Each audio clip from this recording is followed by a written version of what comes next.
Hi, I'm Kim. Welcome to my garden.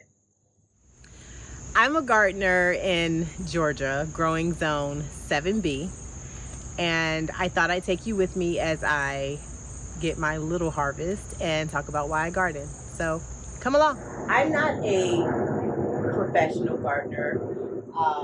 This is more of a therapeutic hobby for me. So what I'm going to be harvesting and the things that I grow are literally just for me and my family, and sometimes not even that, in that we don't cut the flowers all the time that I grow. We don't harvest all the food all the time that I grow. I give it to friends and neighbors. But I just enjoy growing. It's very therapeutic for me. So even though the stress of the pests that have been on my tomatoes kind of make me question how much therapeutic efforts are being put into this. But when I do manage to get some good, healthy tomatoes that aren't riddled with pests, and it is September 1st, so I'm harvesting towards the end of the summer, almost fall, and here in Georgia, there are a lot of pests and things that come into the garden. So I'm fighting some of those. But oh, and on the other side of the camera is my husband, Devin. You want to flip the no, there's his thumb. And he's going to be helping kind of record me and help me capture this information. So if you hear me say Devin, that's who I'm talking to. Devin, the handyman. All right, so we're going to start here with harvesting some tomatoes. I've waited to pick some of these, I think maybe just right. It's a little bit darker than some of the other ones. You want to get them when they kind of are blushing, as they say, and that's a little bit more of a blush. It's like full on embarrassment. Garden humor. See why this is therapeutic? But I'm gonna see if I can grab this one for sure. And again, I do this for therapy. Look at that.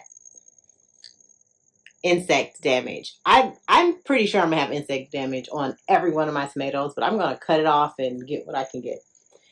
But this is very much different from my day job. In my day job, I lead software engineering departments and teams. So it's all very high tech and high fancy and full of all of that. Okay. So as I was saying, this is really different. I cut two. Look at that. Depression. Oh, wait. I think that this is the right green. Oh, look at. See? Bug. That's not a good bug for our tomatoes.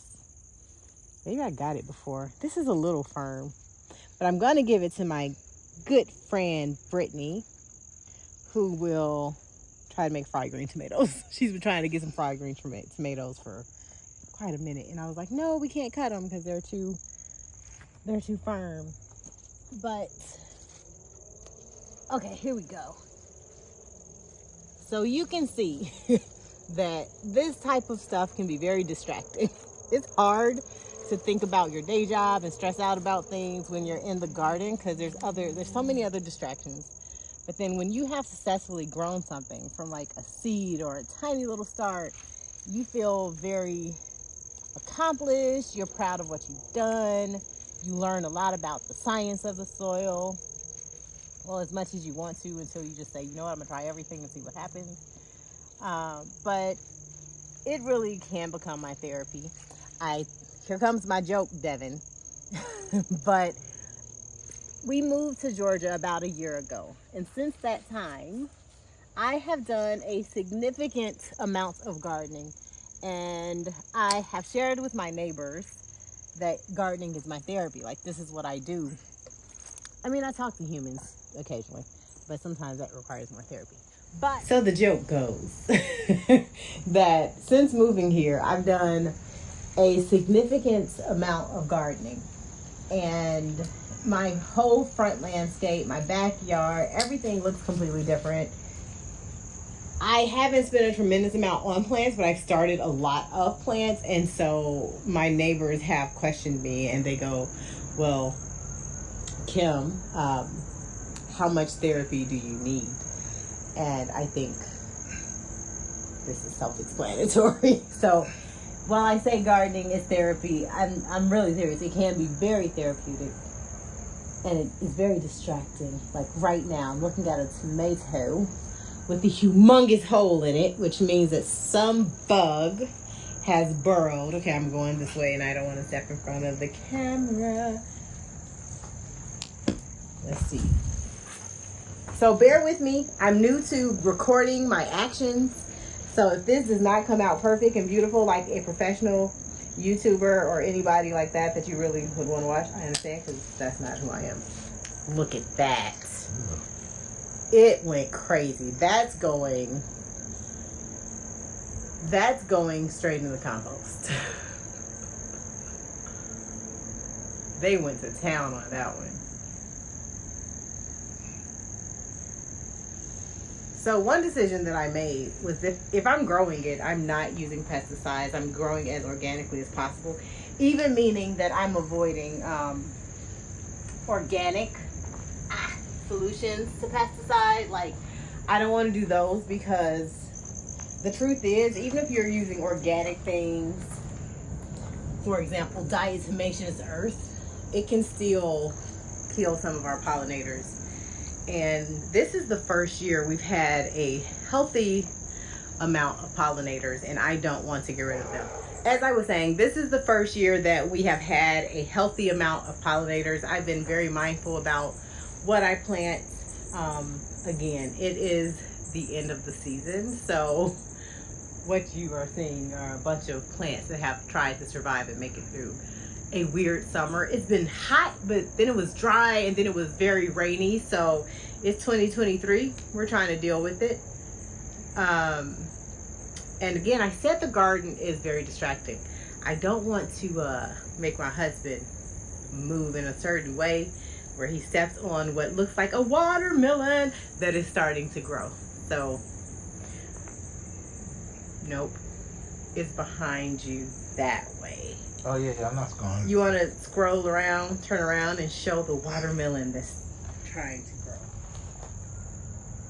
I have had no success with watermelon. I grew watermelon in Northwest Indiana, about 30 minutes from Chicago. Gary, Maryville, representing. I grew watermelon there, but now that I'm in the South, they just keep rotting. There's one over there that I can show as pure example that I'm not just complaining for fun. But I want to get this lifted off the ground only because I feel like it might have a better chance of not rotting. So I'm gonna go grab my little support. All right, so I'm gonna support my little baby watermelon.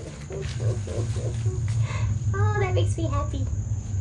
See, you can't have something like that happen and then be upset about all the things that are happening at work. It just is like, yeah, that it's a good way of compartmentalizing your life.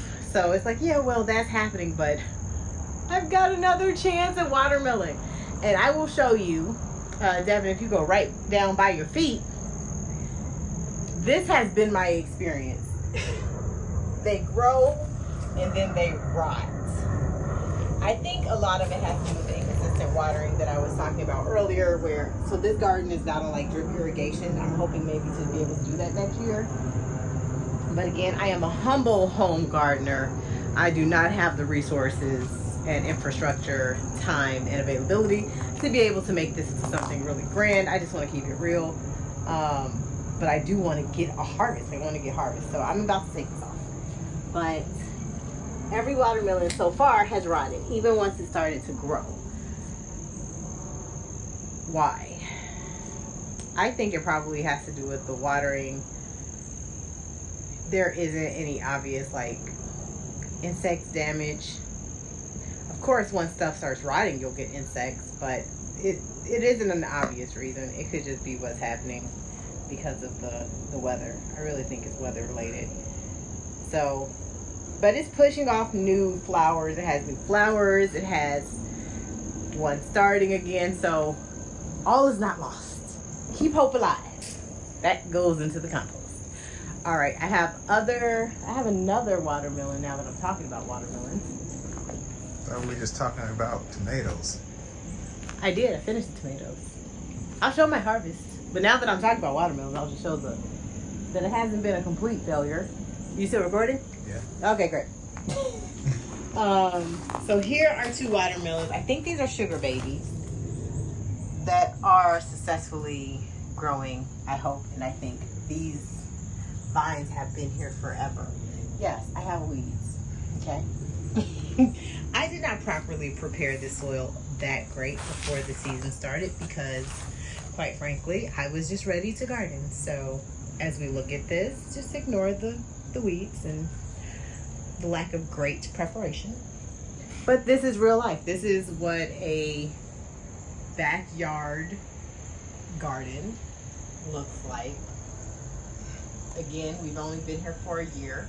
Prior to us moving here, this was just all grass. It was all turf. So I like to think that I'm taking care of the soil and giving something back as opposed to just having lawn.